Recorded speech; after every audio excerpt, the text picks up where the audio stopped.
평화와 기쁨을 주시는 예수님이라는 제목을 가지고 하나님 말씀 나누겠습니다. 여러분, 제가 지난주에 말씀 결론 부분에서 그런 이야기를 나눴습니다. 여러분과 제가 천국에 들어갔는데 천국에서 당신이 어떻게 천국에 들어올 수 있었습니까? 라고 우리가 질문을 받는다면 여러분과 제가요, 손과 발에 못자국이 있는 저분 때문에 제가 천국에 들어왔습니다라고 고백하게 될 거라는 이야기를 나눴습니다.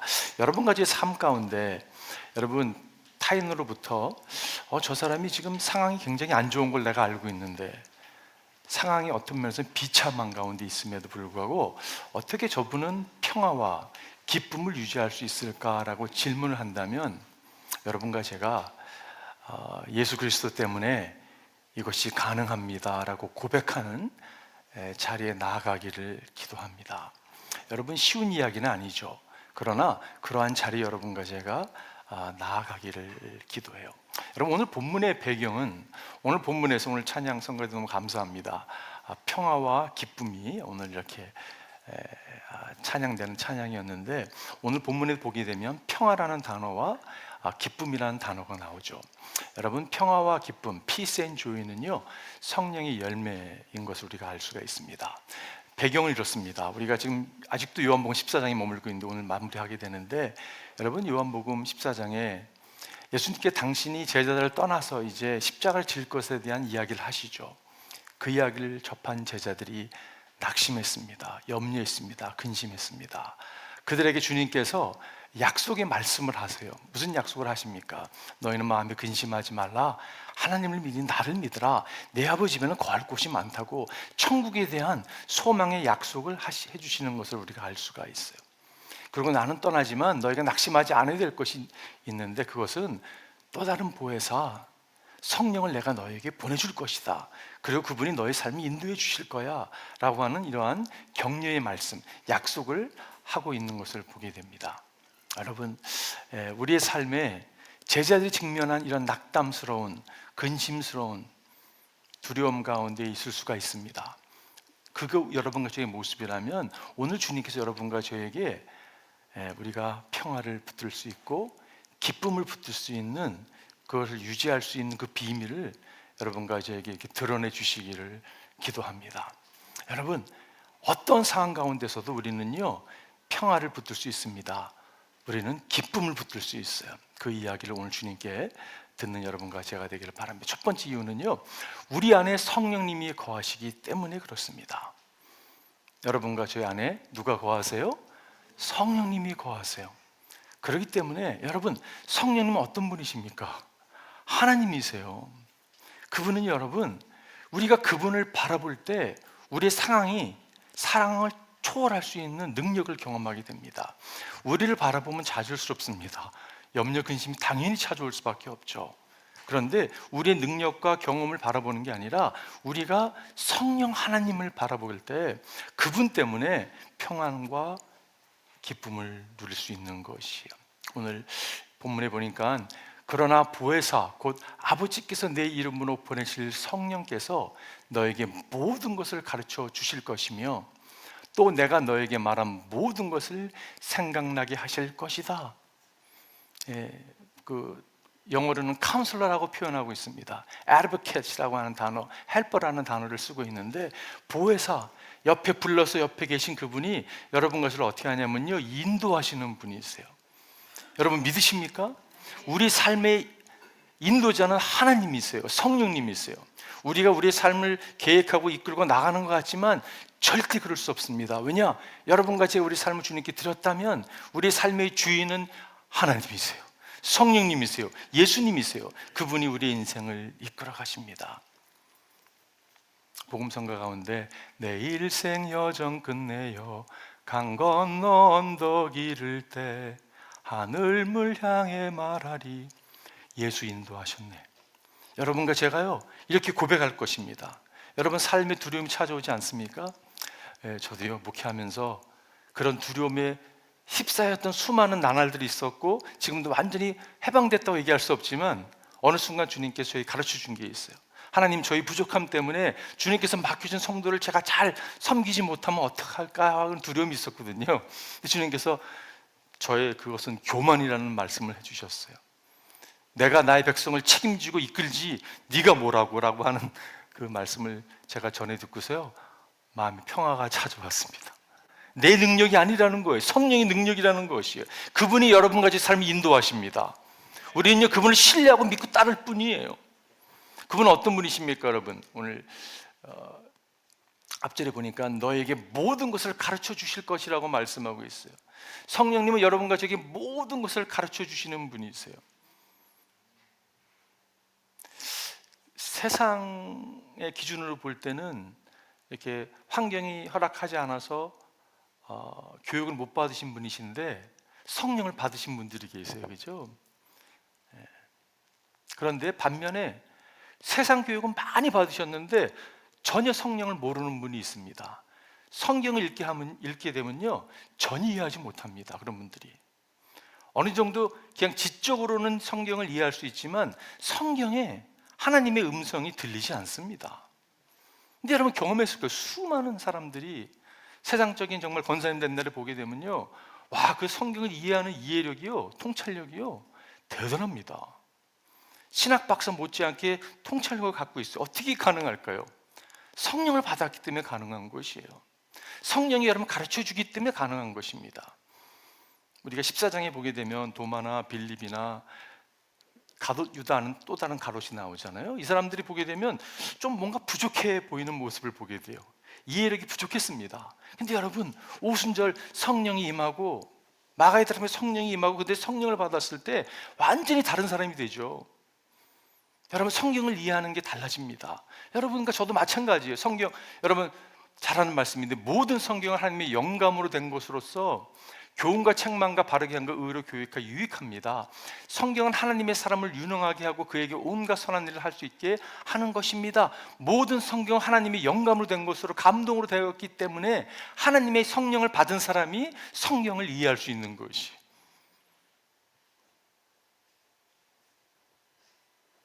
그래서 여러분, 우리가 평안을 붙들 수 있는 것이에요. 그래서 우리가 기쁨을 붙들 수 있는 것입니다. 그분께서 우리에게 가르쳐 주시고, 여러분 말씀이 생각나게 해주시는 분이, 성령님은요 말씀을 이렇게 생각나게 해주시는 분이십니다. 여러분이 그냥 지난 저녁에 대판 배우자랑 싸웠습니다. 아내와 남편과 싸웠어요. 그리고 그냥 잠자리에 확 들어서 그냥 자는 분도 계실 수도 있고 옆방 가서 주무실 수 있는 분 계실지 모르겠어요. 근데 여러분 갑자기 이 말씀이 떠오르는 거예요. 화를 내더라도 죄를 짓는 데까지 이르지 않도록 하십시오. 해가 지도록 노염을 품고 있지 마십시오. 이 말씀이 중요해요. 악마에게 틈을 주지 마십시오. 이 말씀이 딱 떠올랐어요. 그러면 여러분 어떻게 반응하시겠어요? 에이, 하나님 말씀이고 확 무시해버리고 되게 그렇게 하기 어렵습니다, 여러분. 그런데 여러분, 이 말씀이 어떻게 떠오를 수 있을까요? 여러분이 이 말씀을 들었기 때문에, 최소한 읽었기 때문에, 최소한을 공부했기 때문에, 이걸 암기했기 때문에, 묵상했기 때문에 떠오르는 말씀이에요, 그죠? 여러분과 제가 듣지 않은 말씀, 읽지 않은 말씀, 공부하고 암기하고 묵상하지 않은 말씀은 절대 떠오를 수가 없습니다. 그 말은 무슨 말이냐면요, 말씀의 사람이 되어야 되는 것이에요. 성령의 충만함이란 어떤 것이냐면 말씀에 충만한 사람이 되는 것이에요. 여러분, 4월 달에 저희가 새벽 기도가 원래 월요일부터 있었다가 저희가 팬데믹 지나면서 화요일부터 있기 시작했잖아요. 월요일이 다시 오픈이 됩니다. 감사하세요? 네, 그런데 그 월요일은요, 우리가 성경을 쭉 읽어나갈 것이에요. 성경을 읽어나가고, 성경을 읽어나가기 전에 성경을 잘 설명해주고 읽고 나서 Q&A 하는 시간을 갖게 될 것입니다. 우리 장도원 장로님이 헌신해 주셨어요. 얼마나 감사한지 모르겠어요. 여러분, 1년에 1도 갈 수 있습니다. 들은 게 나오는 거지 듣지 않은 거는 나올 수 없습니다. 공부한 게 나오지요, 절대 나올 수가 없어요. 여러분, 말씀 우리 가운데 역사할 때 성령의 충만함이 임하게 되는 것이고, 성령이 충만할 때 평안과 기쁨이 찾아오는 것이에요. 왜냐? 우리의 능력이 아니라 성령의 능력이 임하기 때문에 그렇습니다. 여러분, 이 말씀을 보세요. 우리는 세상의 영을 받은 것이 아니라 하나님에게서 오신 영을 받았습니다. 여러분 아멘이세요? 이 말씀에 아멘하지 못한 분들은요, 오늘 여러분 성령 받으셔야 됩니다. 아멘. 여러분 예수 그리스도를 믿음으로 정말 성령의 역사하심이 임하길 기도합니다. 저는요 성령 세례 여러 모습으로 드러날 수도 있는데 여러분같이 예수 그리스도를 믿는 그 순간 성령의 세례가 임한다고 저는 믿어요. 그래서 성령의 충만함을 사모할 때 성령의 충만함이 우리 가운데 임합니다. 제가 어제 하나님께 계속 기도해요. 하나님, 오늘 예배 가운데 정말 말씀을 나누고 우리가 기도할 때 우리 가운데 정말 성령의 세례가 임하길 기도합니다. 우리 가운데 성령의 충만함이 임하길 기도합니다. 우리가 여러분 지금 LA 타린타운에 와서 복음을, 영혼 구원, 우리가 제자훈련 세계 선교 구제의 사명을 갖고 있는데 이것이 이루어지기 위해서는요, 우리가요 첫 번째로 복음을 잘 전해야 돼요. 복음을 바로 이해해야 돼요. 그리고 여러분 성령 충만해야 됩니다. 성령 충만하지 않으면 하나님의 일을 감당할 수가 없어요. 인간의 생각으로만 충만하면 인간의 일을 하다가 말 수밖에 없는 게 우리의 모습이에요. 근데 여러분과 제가 복음을 명확하게 깨닫고 증거하고 성령의 충만한 가운데 나아갈 때 세계 선교 구제 주님께서 행하십니다. 우리가 행하는 것이 아니에요. 주님이 행하세요. 근데 주님의 종들이 여러분과 저를 도구로 사용하신다는 것이에요. 성령의 충만함을 사모하는 여러분과 제가 되기를 바라요. 성령이 충만할 때 평화와 기쁨 우리 가운데 찾아온다는 말씀이죠. 자, 두 번째는요, 예수님께 자신의 평화를 주시기 때문에 그렇습니다. 예수님께서 자신의 평화를 우리에게 허락해 주세요. 오늘 27절에 보니까 나는 평화를 너에게 남겨둔다. 나는 내 평화를 너에게 준다. 주님께 내 평화를 준다고 말, My peace I give unto my peace. 그러면서 뭐라고 말씀하시냐면 내가 너에게 주는 평화는 세상이 주는 것과 같지 않다라고 말씀하고 있어요. 너희는 마음에 근심하지 말고 두려워하지 말아라. 마음에 근심 있고 두려워하는 이유는 예수님의 평화가 머물지 않기 때문에 그렇다는 이야기잖아요, 그죠? 여러분, 내가 주는 평화는 세상이 주는 평화와 같지 않다라고 이야기한다는 말씀은 세상이 주는 평화가 있어요, 그죠? 여러분 언제 세상이 주는 평화를 경험하십니까? 은행 잔고에요, 두툼하게 있는 거예요. 마음이 평안한 거예요. 그러나 여러분 세상이 주는 평화는요 일시적인 것입니다. 영원하지 않습니다. 나에게 좋은 일이 막 일어나는 것이에요.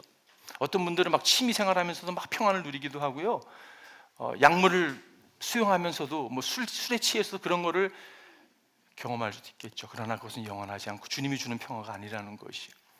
여러분 이거 아세요? 거짓 평화가 있는 거 아세요? 주의를 행함에 있어서도 거짓 평화라는 게 찾아올 수 있습니다.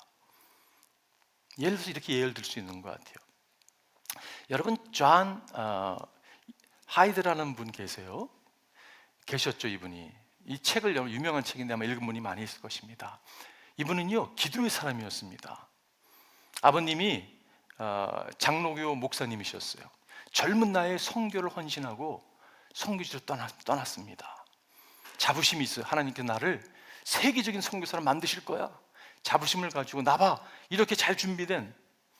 여러분 존 하이드가 사실 형이 있었는데 형은 아버지를 따라서 프리처가 되고 싶어 했습니다. 말씀을 증거하는 목사가 되고 싶었어요. 근데 신학교를 다니다가 그 일을 감당하지도 못하고 죽습니다. 그래서 하나님의 뜻이 형의 하고자 했던 것을 이어서 나로 하여금 하게 하시나 보다라고 생각을 했어요. 근데 하나님이 너무 인도에 대한, 선교에 대한 뜨거운 열정을 주시는 거예요. 그래서 헌신하고 선교사로 가기 위해서 배를 탔습니다. 가는 도중에 내가 존경하는 존 하이드가 존경하는 아버지 친구이면서 영적인 멘토인 정말 절친한 그분이 주신 편지를 딱 오픈하게 됐어요. 근데 편지 내용이 뭐가 들어있었냐면 이런 내용이었습니다. 사랑하는 존, 내가 성령으로 충만해질 때까지 널 위해 기도를 멈추지 않을 거야. 여러분이 만약에 존이라면 이 편지를 받았을 때 어떻게 반응하시겠어요? 감사합니다 이렇게 반응하시겠어요? 존은요 열받았어요. 아니 내가 이 젊은 나이에 헌신하고 성교지를 떠났는데 성령이 나에게 없다고 혹시 여기는 거 아니야? 그래서 그 편지를 구겼습니다. 바닥에 내동기 쳤습니다. 그리고 배 가판에 올라가서 씩씩거리면서 왔다 갔다 했어요. 그래도 분이 풀리지 않는 거예요. 성령 받은 사람 같지는 않아요, 그죠? 성령 받은 사람도 이렇게 표현할 수도 있겠죠. 그가 다시 내려와서 이 편지를 다시 읽습니다. 그리고 하나님께 기도해요. 하나님, 내가 인도에 가서 언어 시험을 패스하지 못하고 정말 오지에서 아무도 알아주지 않는 곳에서 선교를 평생 한다 할지라도 성령 충만한 가운데 선교하기 원합니다. 그가 그런 기도를 올려드립니다. 그리고 붐바이에 도착했을 때 그가 여러분 새로운 사람으로 선교지에 들어가게 돼요. 여러분, 그분은요 핍박을 너무 많이 받았습니다. 이게 막 1890 이런 시절이에요. 한 100년 넘게 전의 일인데, 인도에서 여러분 펀잡에서 선교를 하는데 다 거절하고 핍박이 엄청나게 셌습니다. 그리고 이분이 갑자기 partially deaf가 돼요. 벙어리가 됩니다.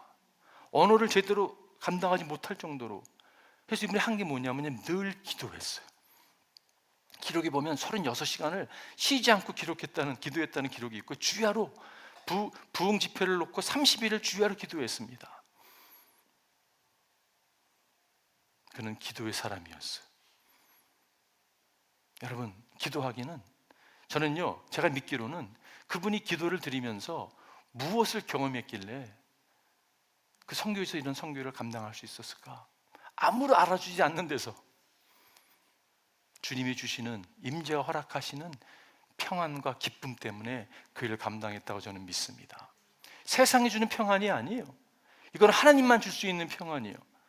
그 평안을 오늘 주님께서 여러분과 저에게도 허락해 주시기를 원한다는 것이, 주를 신뢰할 때 주님이 이 평안을 허락해 주십니다. 여러분, 평안은요, 하나님 주신 평안은 세 가지 차원이 있는 것을 알 수가 있습니다. 첫 번째 뭐냐면요, 하나님과 평안하는 것이, 이게 주님이 말씀하시는 평안이에요. 로마서 5장 1절 유명 말씀이죠. 그러므로 우리는 믿음으로 의롭다 하심을 받았으므로, 여러분과 제가 의롭게 되는 것은 믿음으로 의롭받는 것입니다. 우리 주 예수 그리스도로 말미암아 하나님과 더불어 평화를 누리고 있습니다. 있다고 말씀하고 있어요. 예수 그리스도를 통해서 하나님과 평화, 하나님과 원수됐던 여러분과 제가 하나님과 평안이 찾아온 사람들이에요. 우리의 여러분 의가 이걸 만든 게 아니라 그리스도의 의가 우리를 이걸 가능케 했다는 거, 믿음으로 여러분과 저에게 하나님 앞에 담대히 나갈 수 있는 여러분 은혜를 입은 사람들이, 이 평화가 찾아온 것이, 이걸 묵상할 때 우리 가운데 평화와 기쁨이 찾아오는 거죠. 요한복음 4장에 보게 되면 수라성 여인이 이야기가 나오잖아요. 유명한 이야기가 나오죠. 사마리아 여인이 물을 길러 와서 예수님과 대화하는 장면이 나오는데, 여러분 사마리아 여인은요 5명의 남편이 있던 사람입니다. 그래서 사람들의 시선을 피해서 뜨거운 대낮에 여러분 물을 길러 갔던 사람이에요. 예수님과 대화하면서 여러분 하나님과 합평케 되는 은혜를 경험합니다. 그가 여러분 물동이를 뒤에 하고 얼마나 마음이 기쁨이 찾아왔으면 여러분 자기가 사는 동네로 가잖아요, 그죠? 가서 뭐라고 이야기합니까? Come and see, 그렇게 얘기를 해요. 와 보라, 그 말씀을 나눠요, 그죠? 그러니까 성경에 쓰여 있지 않지만 이렇게 상상할 수 있는 것 같아요. 그 여인을 아는 분이, 아니 무슨 일이 있길래 와보라고 그러냐고. 이 여인이 이렇게 얘기합니다. 내가 메시아를 만났는데 그분이 나의 모든 것을 다 알고 있었다고, 나의 바닥을 보았다고. 그러니까 그 친구가 그러는 거야. You mean he knows about Steve? He knows about John? 그 과거의 남편의 이름을 나열하면서 존도 알고 스티브도 알고 조도 알고 알았다는 이야기냐고. 그러니까 이 여인이 뭐라고 했냐면요, 야, he saw my bottom, 나의 바닥을 보았지만 he loves me to the sky, 나를 하늘처럼 사랑했다고. 여러분, 예수님을 통해서 하나님을 만난 사람들은요 물동이를 뒤로 하고 달려가서 come and see라고 부를 수 있는 평화가 찾아오기 때문에 이게 가능한 것이. 여러분에게 이 평화가 찾아오셨습니까? 아멘이시죠? 알아야 됩니다, 여러분. 명확하게 알아야 되죠. 그리고요, 두 번째 평화는요, 내면의 평화예요.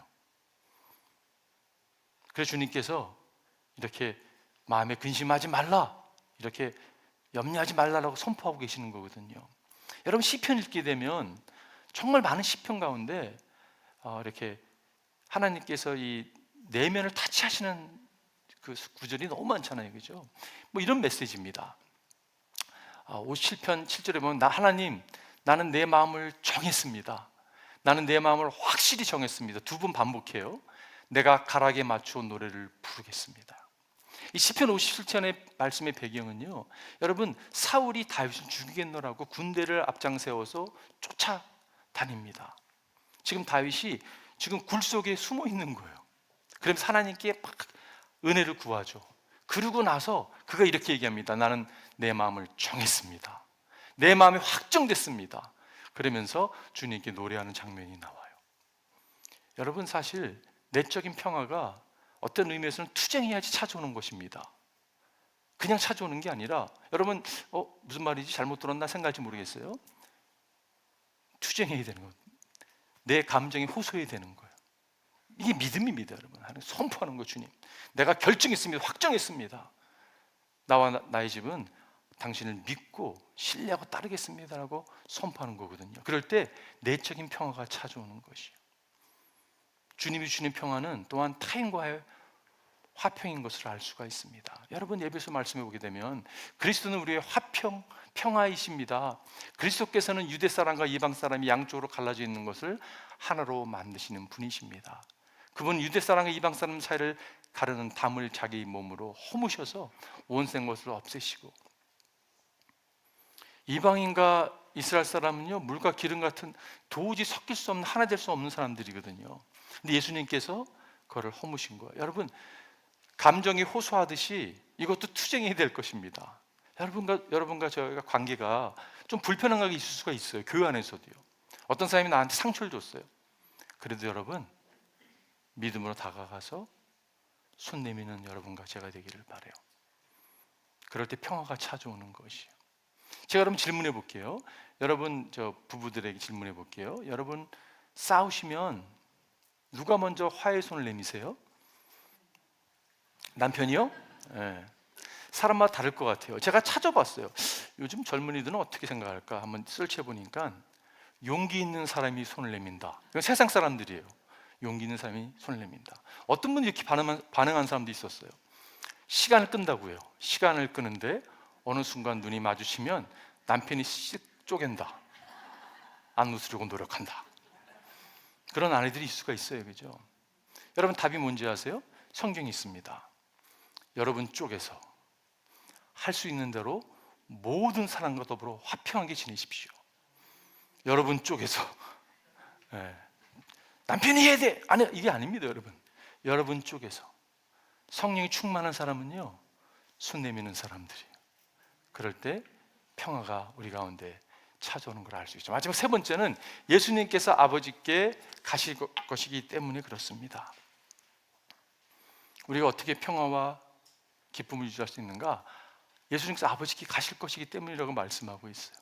오늘 18절에 보니까 너희는 내가 갔다가 너에게로 다시 온다고 한 내 말을 들었다. 너희가 나를 사랑한다면 내가 아버지께로 가는 것을 기뻐했을 것이다. 내 아버지께서는 나보다 크신 분이기 때문이다. 여러분, 이게 무슨 말씀입니까? 너희가 큰 그림을 가지고 있었더라면 기뻐했을 거라고, 내가 떠나는 걸 기뻐했을 거라고. 여러분, 예수님은 하나님과 동등하신 분이십니다. 창조주 하나님이십니다. 그분이 하나님 늘 함께 하셨던 분이 인간의 몸을 입고 우리 가운데 우리를 구원하시기 위해서 우리를 찾아와 주신 분이잖아요, 그죠? 그리고 주님께서는 이제 그 영광을 복귀하기 위해서 아버지께 돌아가실 분이십니다. 그리고 우리에게 성령을 보내주실 분이세요. 이 그림을 여러분과 제가 붙들고 있으면요, 마음의 평화와 기쁨을 누릴 수 있는 것이에요. 예수님은요, 통치하십니다.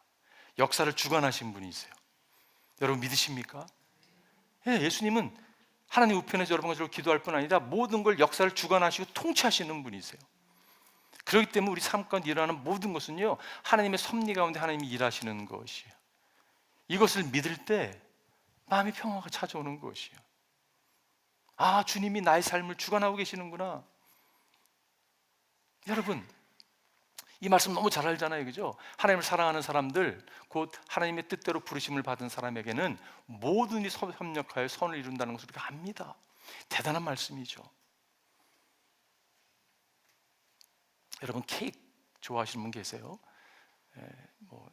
당 때문에 잘 거부하기도 하고 하지만 단 게 얼마나 맛있습니까, 여러분?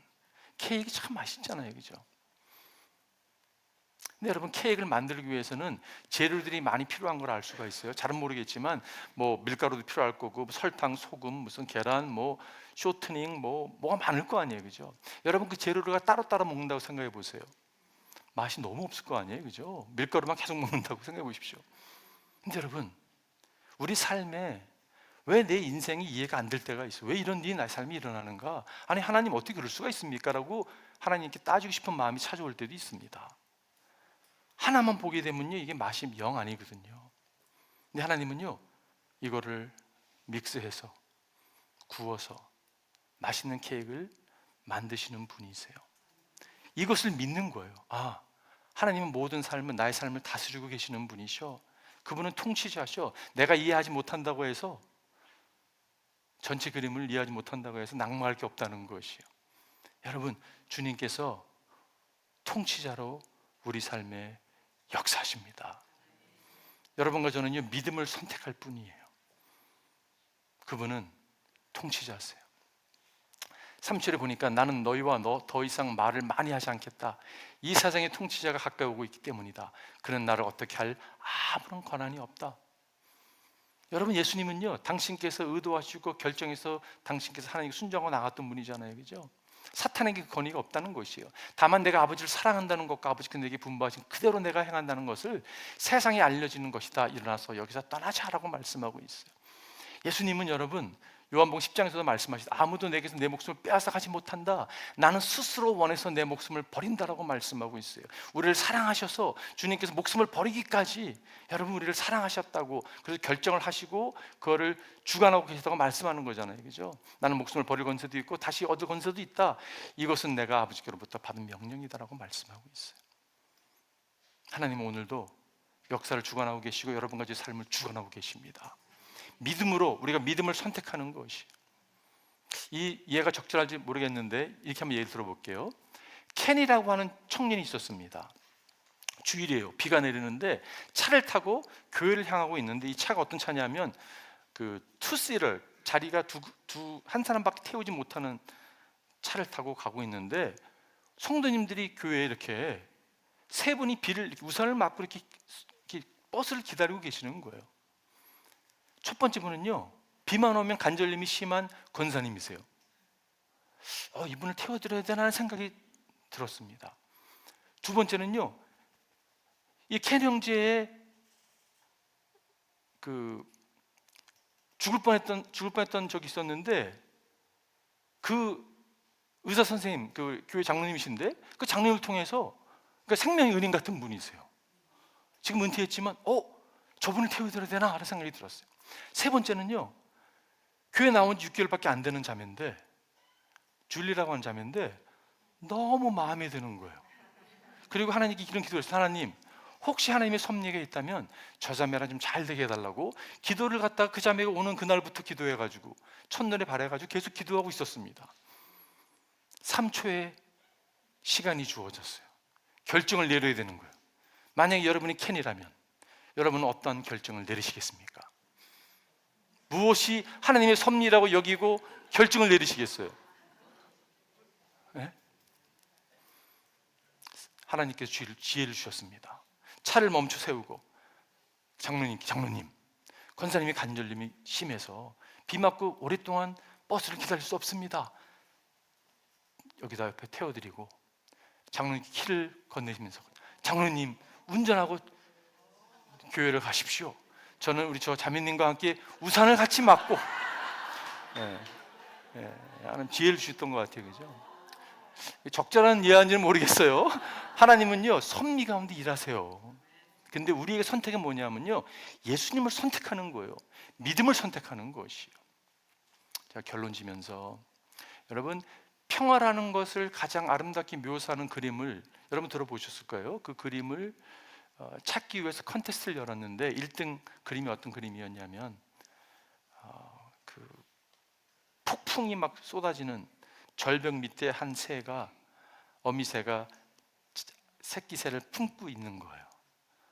거기서 새끼새가 평화롭게 자고 있는 모습이 1등이 됐다고 하잖아요. 그죠?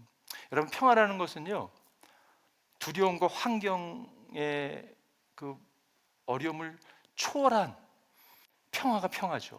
여러분, 우리 삶에요, 늘 환난과 고통과 어려움이 있습니다. 근데 중요한 게 뭐냐면 여러분과 제가 주님의 임재 가운데 있느냐, 그게 엔서죠. 그죠? 알렉산더 맥클레인이라는 영국 목사님이 이런 표현을 했어요. Peace comes not from the absence of problem, but for the presence of God. 문제는 여러분, 평화는 문제가 없어서 찾아오는 게 아니라 하나님의 임재 가운데 나아갈 때 찾아오는 것이에요. 오늘 기도하기 여러분과 제가 예수님을 선택했으면 좋겠어요. 임재 가운데 나아갔으면 좋겠습니다. 그리고 오늘 하나님께서 오늘 기도하는 가운데 어떤 분들에게는요, 강하게 말씀하실 거예요. 정말 성령을 사모하는 마음을 주실 것입니다. 어떤 분들에게 성령의 충만한 사모하는 마음을 주실 것이에요. 그런 기도를 하나님께 올려드렸으면 좋겠습니다. 한번 기도하겠습니다.